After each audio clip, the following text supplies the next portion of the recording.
Narito na nga ang ating highlights update na dapat nating abangan bukas ang finale sa Akosada. Talaga namang ginawaan ng plot twist ang ginawa dito ni Ronnie kay Carol dahil nakikiusap nga itong si Wilfred kay Ronnie upang makipagtulungan sa kanila upang mawalang ang kanyang kasalanan sa pagbibintang nito sa pagkamatay dito ni Joy. Kaya naman no choice nga itong si Ronnie kundi ang pumayag sa kagustuhan ni Carol at ni Wilfred. Kaya naman dali-dali nga itong pumunta doon si Ronnie sa lugar kung saan ay naroroon nga itong si Carol at Wilfred. At habang ito namang si Tiago ay pinapasuot naman sila ng bulletproof itong si Wilfred at Carol. Kaya kitang-kita ni Dennis na ang akala nga nito ay tuluyan na nga ang pinaslang ni Ronnie itong si Carol. Ngunit isang palabas lamang nila ito upang matris nga kung saan nagtatago itong si Dennis. At doon na nga sa kulungan kung saan nga ay nakikiusap itong si Tristan na pakawalan nga ito. Ngunit ang akala nga dito ni Dennis ay wala na nga saysay ang kanyang buhay dahil wala na nga itong si Carol. At maya-maya nga ay dumating itong si Carol na ang akala naman dito ni Dennis ay nananaginip ito.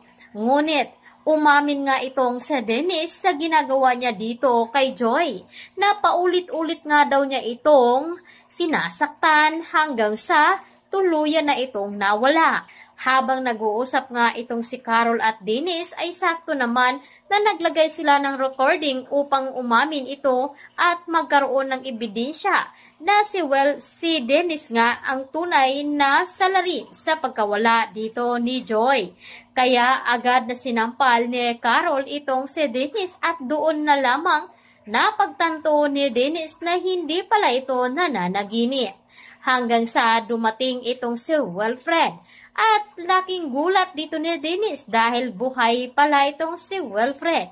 Hanggang sa hindi nila nakita ay may hawak ka na lighter itong si Dennis dahil agad niya itong binuhusan ng gasolina ang lugar kung saan ay gusto nga nitong pasabugin.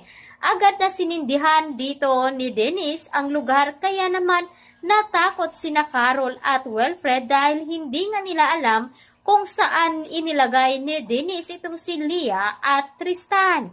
Hanggang sa nagising nga itong si Leah at dito na nga sumigaw ito hanggang sa mapuntahan nga ito ni Carol at ni Wilfred. Ngunit sino nga ba ang tuluyang magpapaalam?